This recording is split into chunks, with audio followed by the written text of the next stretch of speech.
Sekarang jadinya orang tahu, Anies memang tidak melakukan apa-apa.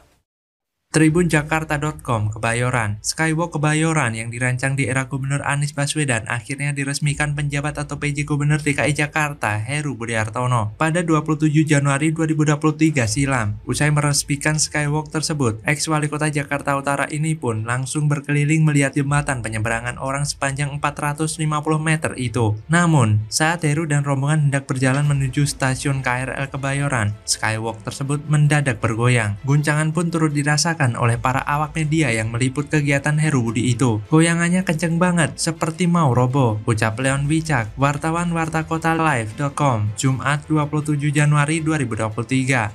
Jembatannya goyang, ucap salah satu awak media yang tengah berjalan ke arah stasiun KRL Kebayoran. Guncangan turut dirasakan Winda Nelvira yang mengaku agak takut dengan kondisi tersebut. Bahkan wanita 25 tahun itu terlihat langsung mencari pegangan yang ada di sisi kanan Skywalk tersebut. Serem, takut roboh, ujarnya. Setelah hampir 1 menit, guncangan tersebut lantas berhenti. Guncangan yang terjadi di Skywalk Kebayoran Lama menjadi perbincangan masyarakat dan mendapat masukan dari Dewan Perwakilan Rakyat Daerah atau DPRD DKI Jakarta. Anggota DPRD DKI Jakarta, Anggara Wicitra Sastro Amijoyo, meminta pemerintah Provinsi DKI Jakarta untuk memastikan keamanan konstruksi Skywalk Kebayoran Lama. Saya minta ada pemeriksaan ulang apakah Skywalk ini memang sudah layak digunakan atau belum, termasuk digunakan untuk menampung beban besar saat ramai, kata Anggara, dilansir dari Antara Sabtu 28 Januari 2023. Sementara itu, Ketua Fraksi PSI DPRD DKI Jakarta Anggara Wicitra berujar, pemeriksaan ulang Skywalk Kebayoran Lama perlu dilakukan agar keselamatan warga yang menggunakan Skywalk tersebut terjamin. Untuk memastikan keselamatan, saya minta ada pemeriksaan ulang apakah Skywalk ini memang sudah layak digunakan atau belum, ujar Anggara dalam keterangannya Minggu 29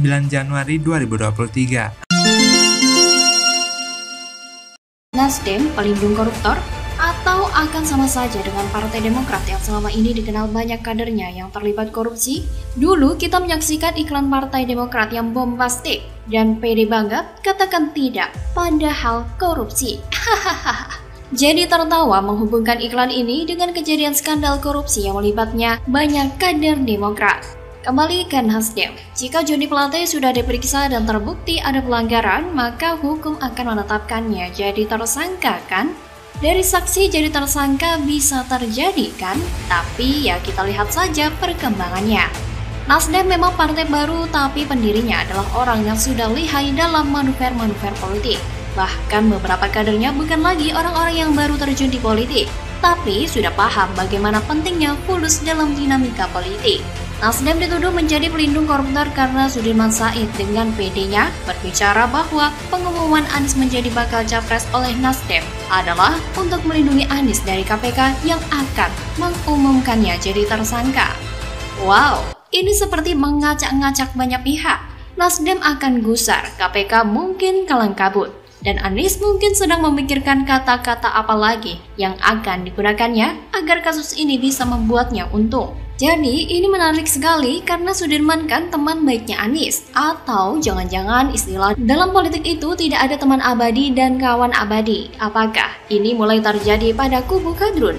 Dan efek pernyataan Sudirman Said ini malah memberikan gambaran kepada publik bahwa Anies ini memang sudah menyalahi prosedur. Dan kasus Formula E adalah yang paling jelas jika dibandingkan dengan proyek-proyek lain yang bikin gregetan di Jakarta kayak Sumur Resapan yang menyerap anggaran sangat fantastis. Kedatangan di sejumlah ruas jalan dan pemukiman warga Jakarta imbas dari curah hujan tinggi sejak Sabtu 11 Februari kemarin sudah mulai surut. Kepala BPBD Jakarta Isnawa Aji mengatakan hujan yang mengguyur Jakarta menyebabkan 15 ruas jalan dan 11 wilayah RT tergenang, namun surut dengan lebih cepat. Isnawa menjelaskan, belasan ruas jalan tergenang yang sudah surut tersebar di 3 wilayah, yaitu 4 titik Jakarta Barat, Jakarta Selatan 6 titik, dan Jakarta Timur 5 titik. Serta genangan di 11 RT yang sudah surut tersebar di Jakarta Barat sebanyak 4 RT dan 7 RT di Jakarta Selatan. Namun masalah tersebut berhasil dengan cepat ditangani. Ia menambahkan penanganan pohon tumbang saat curah hujan tinggi yang mengakibatkan 8 pohon di Jakarta Selatan, Utara, dan Barat secara sigap juga telah ditangani petugas terkait. Sebelumnya, hujan dengan intensitas sedang hingga lebat yang mengguyur sebagian wilayah Jakarta Sabtu pagi. BPBD DKI menghimbau kepada masyarakat agar tetap berhati-hati dan waspada terhadap potensi genangan. Dalam keadaan darurat, segera hubungi nomor telepon 112. Cepat surutnya banjir ini tentu berkat kali-kali di Jakarta telah dinormalisasi, dikeruk, dan dibangun turap di sepanjang kali. Bukan hanya itu saja, tanggul-tanggul juga dibangun untuk mengurangi luapan air ketika debit air naik. Memang tidak bisa 100% banjir itu hilang sama sekali, tapi komitmen untuk menanggulangi harus terus dilakukan. Maka daripada itu, PJ Heru selama memimpin Jakarta terus mengupayakan penanggulangan banjir agar warga aman dan nyaman. Karena banjir merupakan fokus utama dari 3 konsen Heru, yaitu kemacetan dan tata kota ketika menjadi gubernur Jakarta. Rumor yang bilang bahwa wah nanti kalau Pak Anies Baswedan jadi presiden, nanti organisasi-organisasi seperti FPI, HTI yang sekarang dinyatakan sebagai organisasi terlarang nanti bisa dikembalikan lagi dan tidak dilarang dan akhirnya jadi berkembang lagi. Caranya apa? Saya udah kerja 5 tahun nih. Udah 5 tahun, coba Anda lihat sendiri dah. Ya. Terjadi tidak? Ya. Jadi saya selalu bilang kalau Anda ditanya tentang hal yang sifatnya masa depan, jawablah dengan rekod yang dikerjakan masa lalu. Blunder lagi dengan kedok rasa keadilan, jualan rekam jejak. Jika Anies Baswedan jadi presiden, FPI dan HTI akan dibangkitkan lagi. Waduh, NKRI dalam bahaya.